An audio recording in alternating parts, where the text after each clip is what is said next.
It is the year 1365, in what we call today northern France.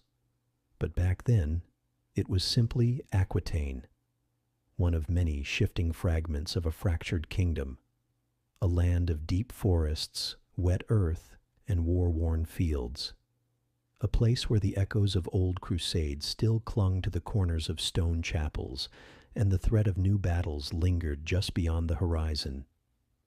The night is still holding on. The sky is a quiet charcoal gray. A low mist rolls across the grasslands, blanketing the countryside in silence. Villagers sleep in their cottages. The sheep have not stirred. The wind has not yet moved. But inside the modest stone keep of Sir Alaric de Moray, there is life. He has already risen. His chamber is cold. The fire burned low sometime during the night. The smell of smoke still lingers, mixed with damp wool and oiled leather.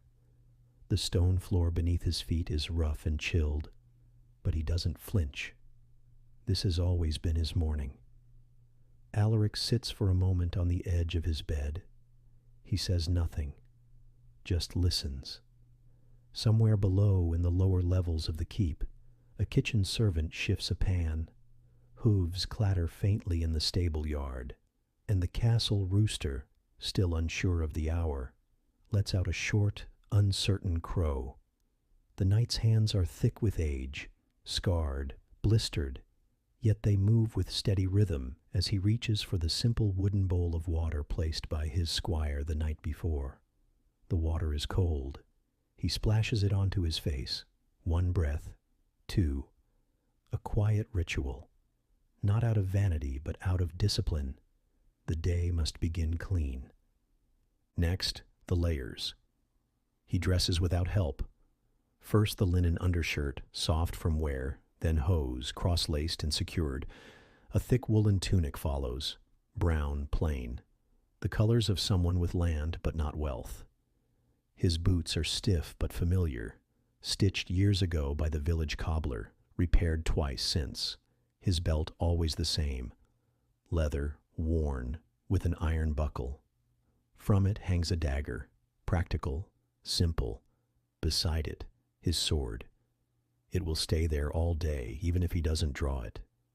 He isn't expecting a battle, but he still wears steel like other men wear trust.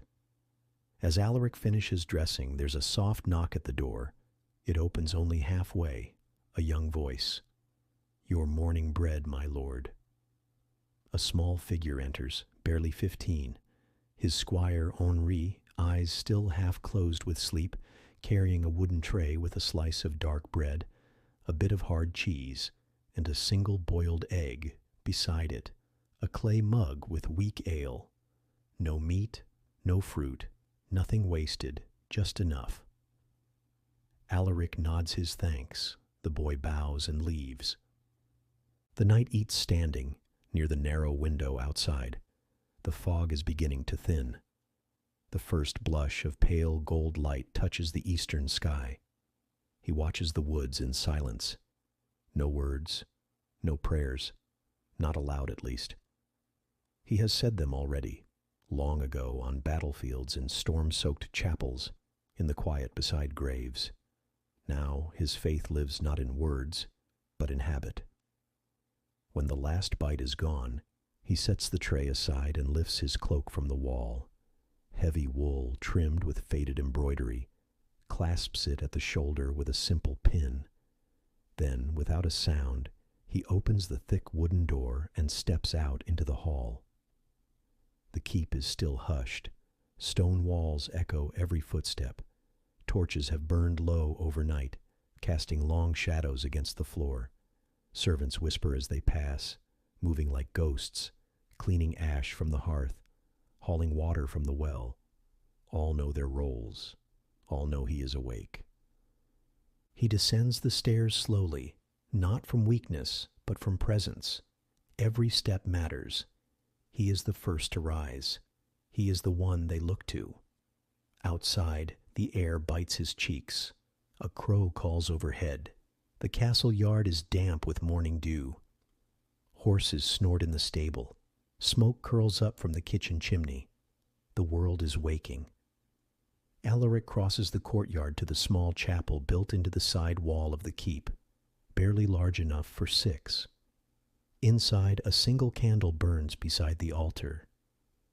He kneels briefly, his armor is absent, but the weight on his shoulders never leaves. He does not pray for victory, nor for riches, nor even for peace. He prays for clarity, for strength to endure, for those under his protection.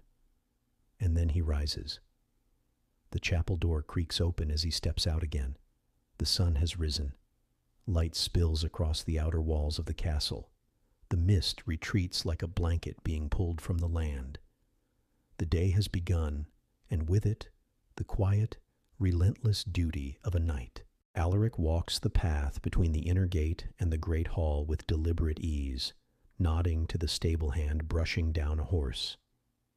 He sees that the woodpile is low, something to mention to the reeve later. Each glance is a note, each silence a command. Inside, the hall is dim but warm, the hearth already lit, bread dough rising near the fire, and hanging from the beams, salted hams and herbs sway gently in the morning breeze. Near the hearth, standing with his ledger in hand, is Everard, the manor steward, thin, balding, and always 2 steps ahead of everyone else. Everard greets his lord without ceremony. Their routine needs no words of welcome. The carpenter says the barn roof leaks again, he begins, flipping through worn pages. 2 tenants have requested grain from the winter stores. A traveler arrived last night, a monk from St. Lo, claiming to carry a letter from the bishop, and the fields near the creek remain waterlogged. The peasants ask if they may dig trenches. Alaric listens, one hand resting on the hilt of his sword, not out of readiness, but out of habit. "Send someone to inspect the roof," he says, "and give the monk shelter. I'll read the letter this evening." Everard scribbles as he speaks, never looking up. "And the trenches?" the steward asks. "Let them dig." Outside, a bell rings softly. The village reeve, a stout man with a limp, gathers a few of the men to divide the day's tasks: repairs, hauling, thatching. The work is quiet but constant, the rhythm of labor repeating like prayer. After reviewing the ledgers, Alaric steps outside once more and mounts his horse. Henry, his squire, is already waiting. The boy sits awkwardly in the saddle, legs too short for comfort, but eager to follow. They ride out without fanfare, just 2 figures in brown cloaks, descending into the fields. Along the way, they pass tenants in the barley fields, bent low, hands deep in soil. One woman stops and bows low, her child hiding behind her skirts, peering up at the mounted knight. Alaric raises a hand in silent greeting. He remembers her, widowed last autumn. Her husband killed during a tree felling near the edge of the forest. A snapped rope, a crushed rib cage, a burial. Alaric attended himself. They continue along the muddy track toward a cluster of cottages near the western edge of the estate. Smoke curling from chimneys, chickens pecking at the earth, dogs barking at their approach, but not giving chase. The people here know the sound of their lord's horse. Near one of the fences, 2 men are arguing. Alaric stops, dismounts, and approaches without a word. The men step back immediately, eyes lowered. The cause is simple. One claims the other let his pigs stray into his garden, trampling onions and digging up roots. Alaric looks to the hoofprints in the dirt. Fresh, small, a single pig, no more. He listens to both, then points with a gloved hand. "You'll fix the fence," he says to the first, "and you, keep your pig penned. Shake hands." They obey. Justice here is swift and rarely written. There are no jails on the manor, no formal courtrooms, just memory, reputation, and the authority of presence. Later they ride further toward the river. A small mill sits beside it, its wheel turning with the steady pull of water. The miller, a round man with flour-dusted sleeves, wipes his hands as they approach. "All is well?" Alaric asks. The miller nods. "The last bags are drying now. Rain set us back 2 days." Alaric says nothing more, just watches the water turn the wheel, then turns his horse back toward the center of the estate. By midday the village is alive. The baker's oven glows hot. The smell of yeast and wood smoke thicken the air.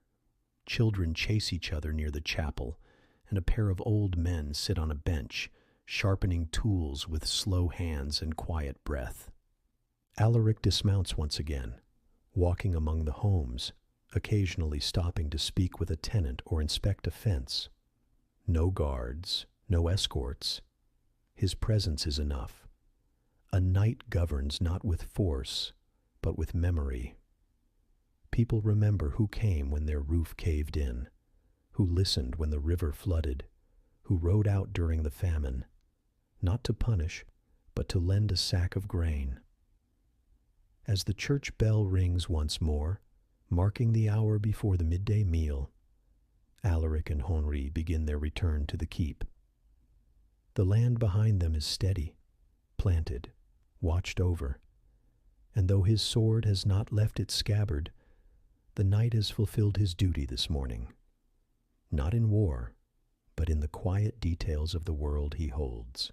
The midday bell has barely stopped echoing when Alaric returns to the keep, dismounting without help as Henri rushes forward to take the reins, eager but breathless. The boy's fingers still fumble with the straps of the saddle. He's learning, but not fast enough. A knight notices such things, not to scold, but to remember. Inside the hall, the meal is being prepared, bread sliced, a pottage simmering in the cauldron, the smell of onions, leek, and salted meat rising in warm clouds toward the rafters. But Alaric doesn't sit to eat, not yet. His routine has its own rhythm. Food waits, training does not. He removes his cloak, hands it to a servant, and gestures to Henri. "The yard," he says simply.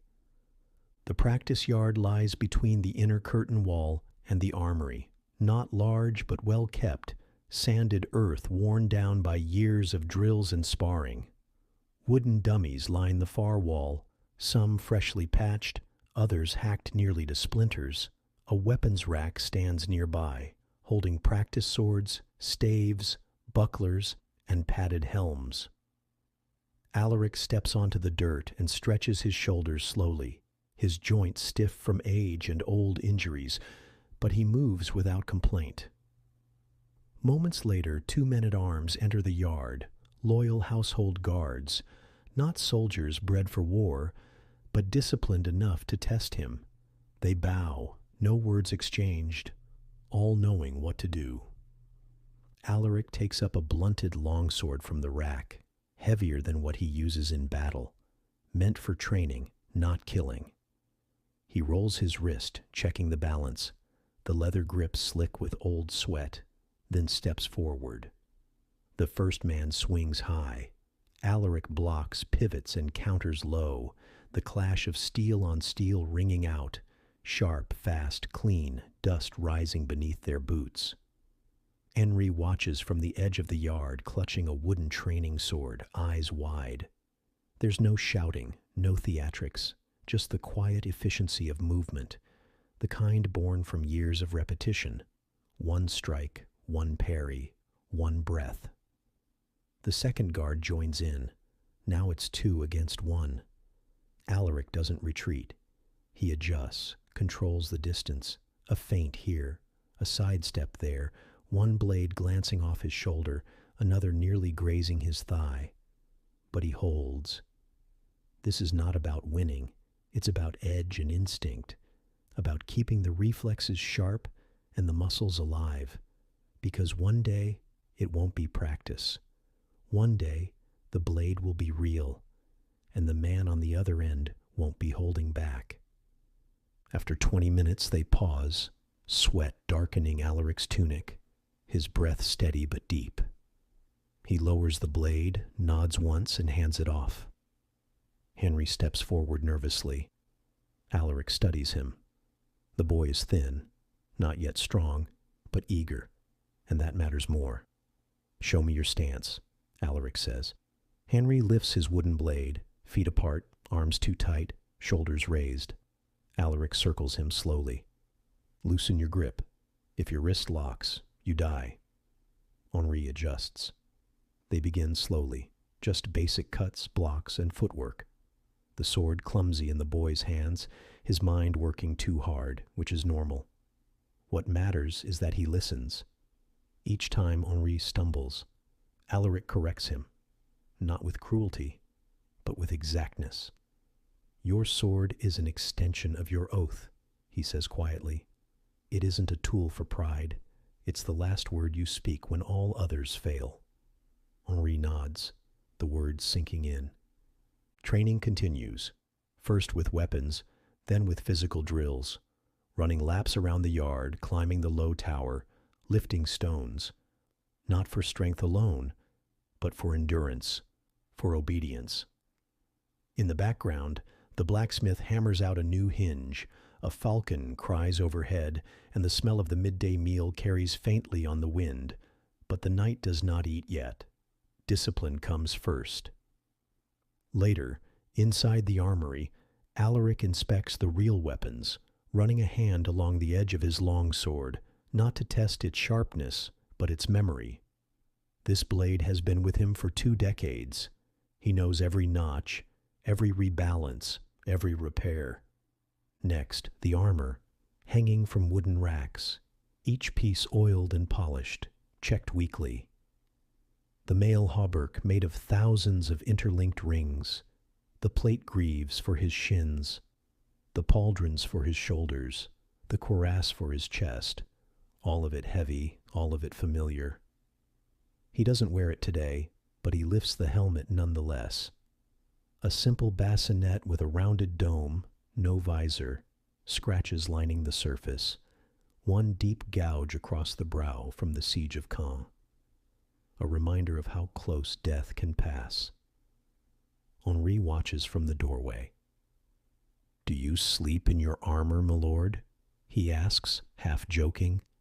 "No," Alaric says, "but I've bled in it, enough to dream about it." He sets it down gently. Outside, the sun begins to dip lower in the sky, shadows growing longer, birds beginning to return to the trees. The practice yard is empty now.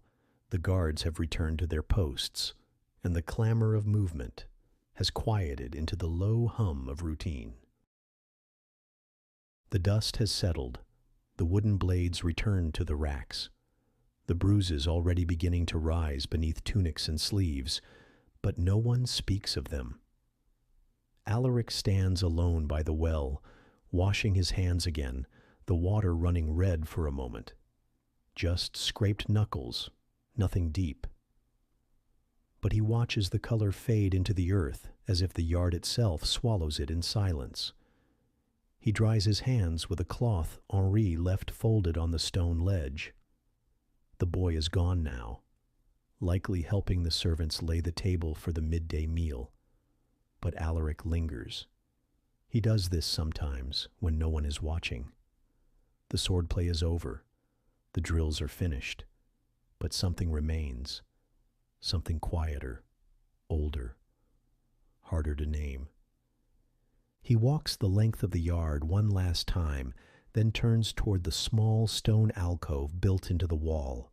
There, under a worn arch, lies a carved slate tablet, weather-worn, nearly illegible, but he knows what it says. He doesn't need to read it. It's a relic, a training stone, left here by his grandfather.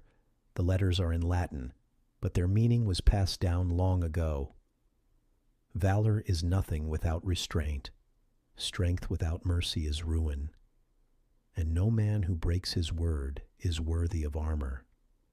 He reaches out and touches the edge of the stone with 2 fingers, just for a moment. every knight swears an oath, some at court, some in a church, some in blood. Alaric made his before a bishop on a feast day, with 24 other young men kneeling on cold flagstones. He remembers the itch of his first tunic, the sweat on his palms, the silence before the words were spoken. But the code is more than words. It is discipline. It is denial. It is the quiet presence of rules even when no one is watching. He was taught to protect the weak, to be just, to honor women, to obey the king, to serve God, to live cleanly, and to die with courage. But no one told him what to do when one of those things contradicted another. What if the king was unjust? What if the church demanded taxes from peasants who had nothing left to give? What if mercy left the door open to future violence? Those questions never appeared in the oath. They appear now in his joints, in his memories, in the faces of men he buried, and the names of those who vanished after the campaign in Brittany. He moves to the armory next, just beside the yard. It's empty now, the squire's gone, the room smelling of oiled metal and old leather. He walks between the racks, past rows of helmets, gauntlets, and mail shirts, tools of the trade. He stops before a suit of ceremonial armor hanging near the back wall, his father's. It hasn't been worn in 20 years. The steel is clean but dulled by age. The joints no longer fit, the padding frayed, but still it stands, upright, complete, a relic of a different time. His father believed in the code strictly, without question. He kept his promises even to enemies, punished his men when they stole, once dismissed a favored squire for lying about a missing ring. But he also lost men because of that code, because he paused when others struck, because he believed that fairness would be repaid. Alaric is not sure it ever was. He places a hand on the chest plate. It's cold. There are nights, few but real, when he dreams of battles that never happened, of moments where he could have struck first and didn't, of times he extended mercy and watched it thrown back in his face. And yet, he still teaches Henri the same things, not because they are always true, but because without them, a knight is only a sword. He steps back from the armor and sits on a bench near the wall, his sword lying beside him. The one he trained with today, not for show, but for service. Its blade is dulled, the edge worn down to prevent blood, but the balance remains. He lifts it again, this time slowly, not to swing, not to parry, just to hold it. The sword is heavy, yes, but that's not the burden. The real weight is in what it represents. Justice, oath, memory, and all the gray space in between. Outside, he hears the low ring of the bell tower. Once, then again. The midday meal is being laid. He remains seated for a moment longer, then rises, sheathes the training blade, brushes the dust from his tunic, and straightens his back. When he steps from the armory into the light, his face is calm, not because the questions have gone, but because the day continues, and the code, flawed as it may be, is still the only compass he has. Next stop, the Great Hall, where civility resumes, where knives are used not in combat, but in courtesy, where every word spoken carries weight, and every silence speaks just as loud. The bells toll once more, 3 long, deliberate notes from the tower, not a call to prayer, not a summons to arms, just noon. Inside the keep, the scent of roasted meat now blends with garlic, onions, and the yeasty warmth of fresh bread. It drifts upward through the stone corridors, curling into narrow halls and quiet rooms, signaling that the day has turned and it is time to gather. Alaric returns from the armory, his tunic damp with sweat, but he does not immediately change. Instead, he ascends to his private chamber, where a basin of warm water waits. Henri has already laid out a clean tunic, softer, dark green, one of the few that still holds a trace of color after many washes. A leather belt lies beside it, freshly polished, his boots brushed, a small silver ring, plain but noble, resting by the candle. He dresses slowly, not for comfort, but for ritual. Meals in a knight's hall are not feasts. They are performances, every gesture, seating, posture, serving, governed by custom, especially when guests are present. And today, they are. The great hall is no longer quiet. Its high, vaulted ceiling carries the sounds of clinking cups, footsteps on stone, and soft voices weaving beneath them. Tapestries hang on the walls, one of St. George, another of a hunting scene, and a third depicting the family crest, a stag beneath a crescent moon. Alaric enters. The chatter dims. At the long central table, 2 guests have already arrived. A neighboring minor lord, Sir Baudouin of Lepinay, and his young son, not yet of age, eyes wide as they follow every detail. Baudouin is older than Alaric, stouter, and prone to storytelling. He rises to greet his host with a nod. "My lord," he says, "your land smells of barley. A fine season, I imagine." "We've been lucky with the rain," Alaric replies, offering only what's necessary. Further down the table sits Father Aubert, the village priest, thin, nearly silent, his hands always folded. He attends meals when invited, rarely speaks unless addressed, and watches everything with the quiet intensity of a man who hears more than he should. Alaric takes his place at the head of the table, not raised, not exalted, just centered as custom dictates. To his right, the visiting lord, to his left, the priest. Henri stands behind him, ready to serve. The first course is brought forward, bread sliced thick, served on trenchers of day-old loaves, a stew of lentils and onions with slivers of dried pork. Beside it a small dish of soft cheese, salted olives, and boiled eggs. No forks, only knives and fingers, spoons shared, napkins, linen strips tucked discreetly into belts. The conversation is polite. Baudouin talks of taxes, of grain stolen near the forest edge, likely peasants from an abandoned fief, of his suspicion that someone is reshoeing horses to avoid tolls at the river crossing. Alaric listens, but does not offer complaints of his own. To do so would be to admit weakness, even here, among equals. "There's talk," Baudouin adds between bites, "that the Count will raise levies again. His coffers are dry, too many feasts, not enough fields." Alaric chews, swallows, and replies simply, "If he does, I'll send what I owe." No more. A pause, then a smirk from Baudouin. "I imagine he'll find someone else to squeeze then."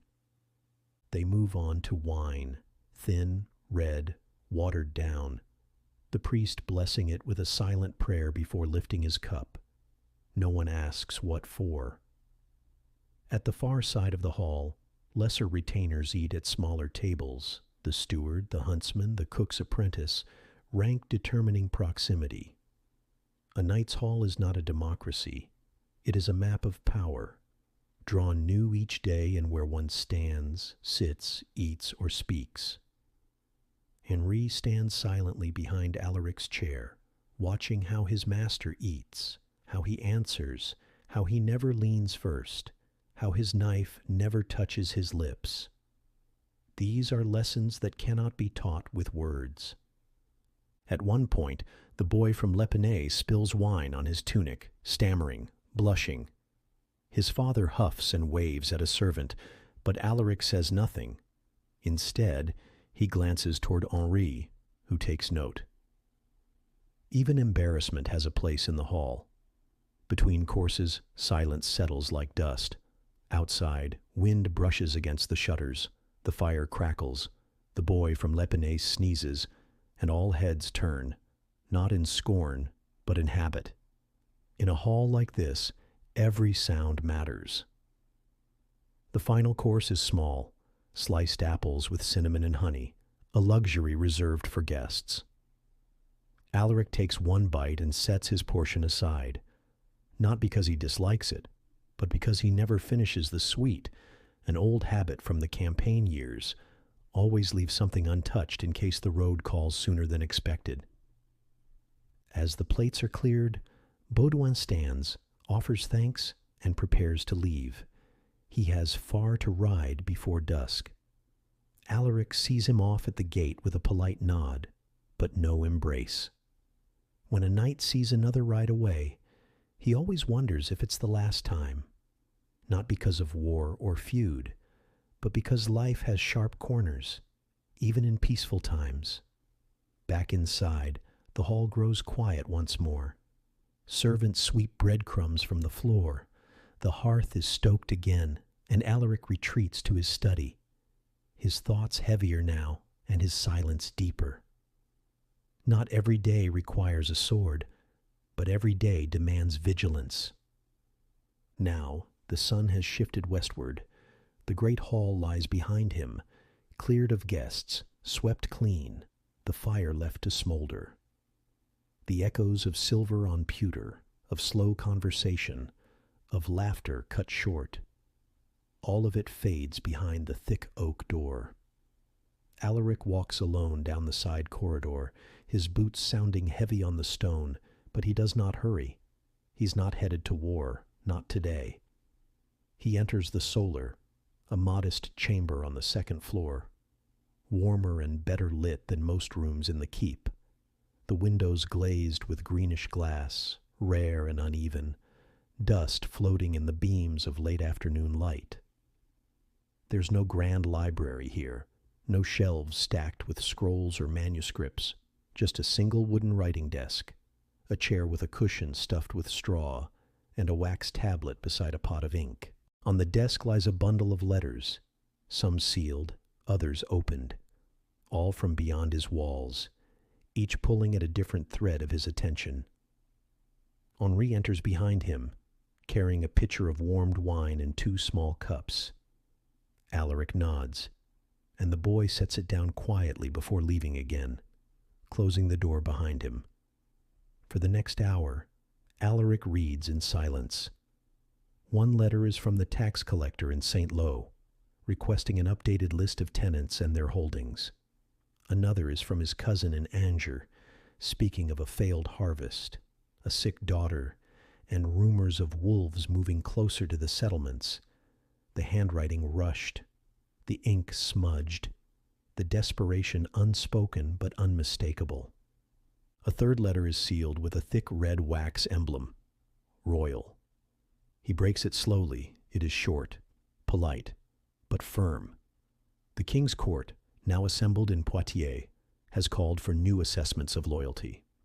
All knights holding land within the disputed territories, especially those of Norman descent, are to declare fealty again, in writing, under seal. Alaric reads it twice, then a third time. It is not an accusation, not exactly, but it is a reminder that even here, behind thick walls and familiar trees, no one is beyond the reach of politics. That the soil he walks daily, the chapel where he kneels, even the bread he gives to a hungry child, all of it rests on land that the crown may decide is his, or not. He leans back in his chair.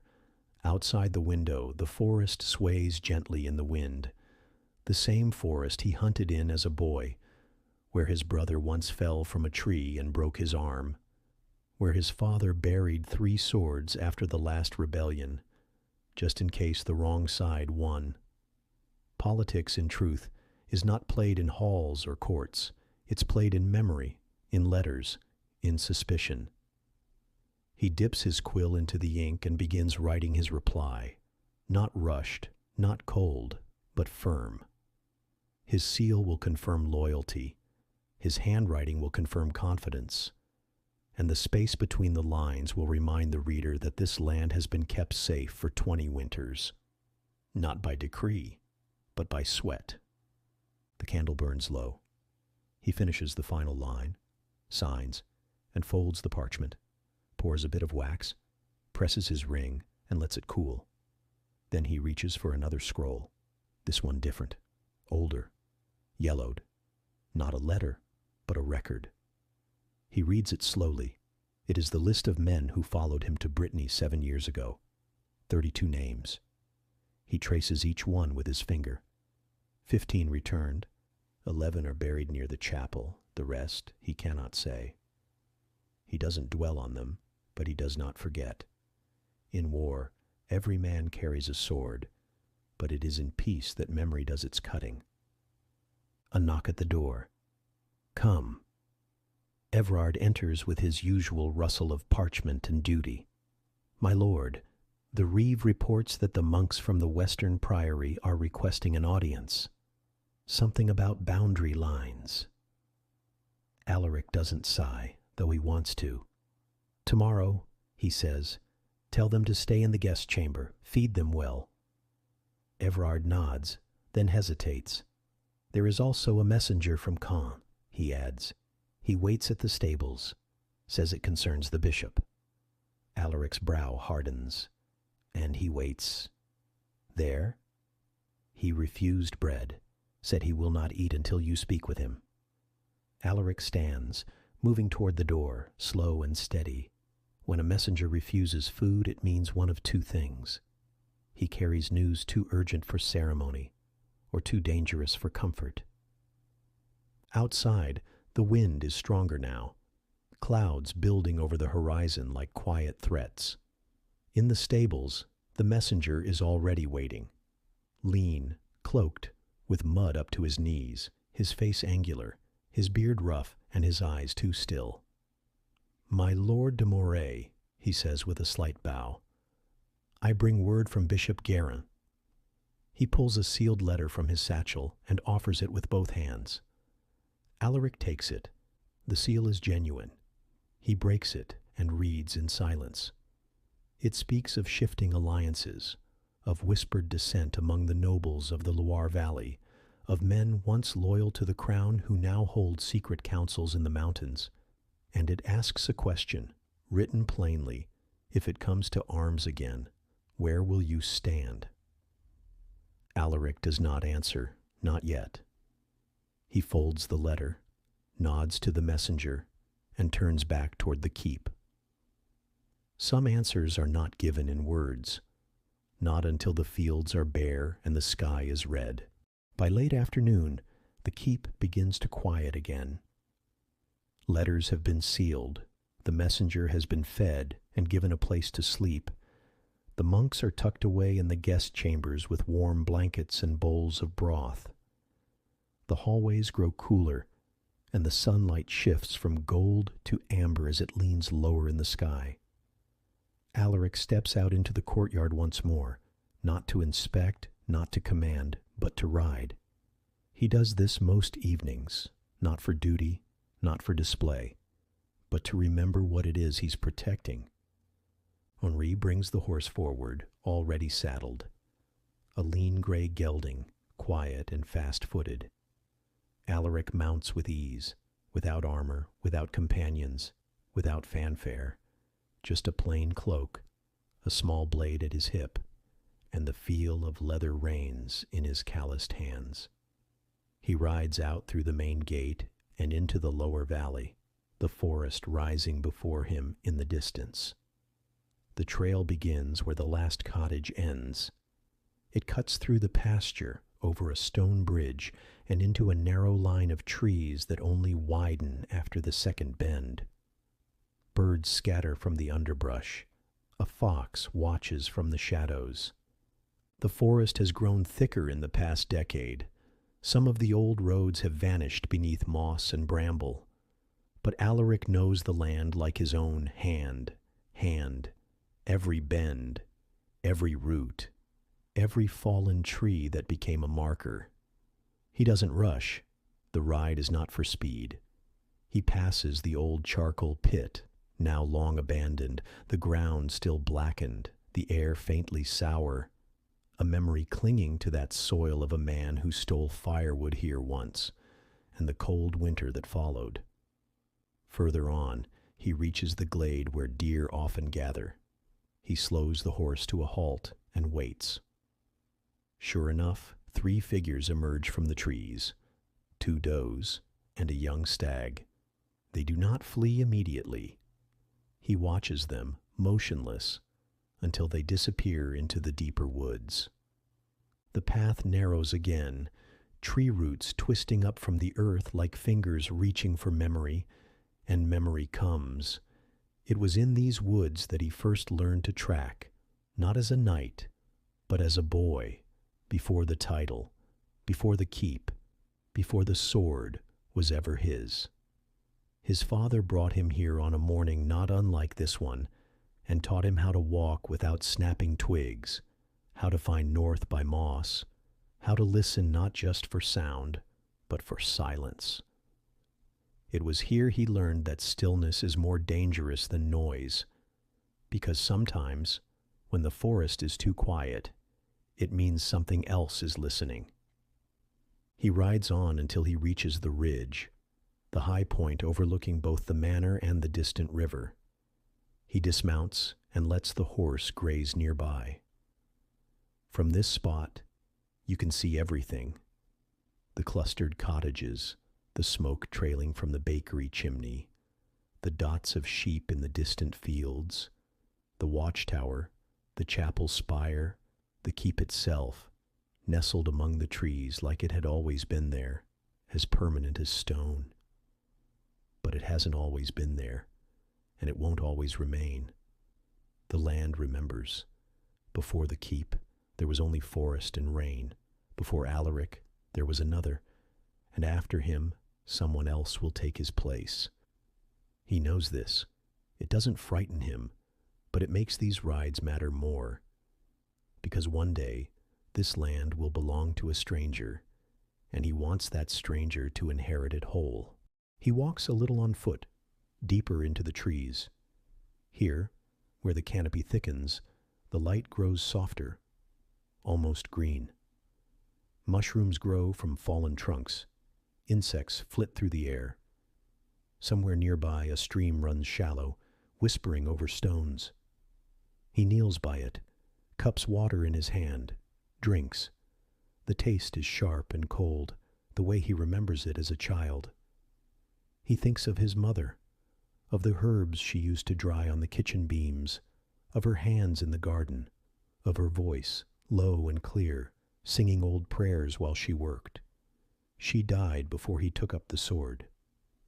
Sometimes he wonders what she would think of the man he became, not the knight, but the man.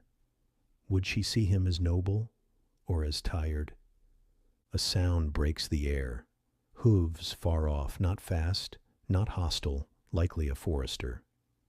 He steps back to his horse, mounts again, and begins the slow descent. Along the way, he stops at a cottage hidden at the edge of the trees. Smoke curls from the chimney. Outside, a man splits wood, his hands thick, his beard gray. He bows as Alaric approaches. "How's your boy?" Alaric asks. "Healed, thank God. He'll walk again by winter." "Good." They say little else, but the exchange lingers, not because of what is said, but because Alaric remembered to ask.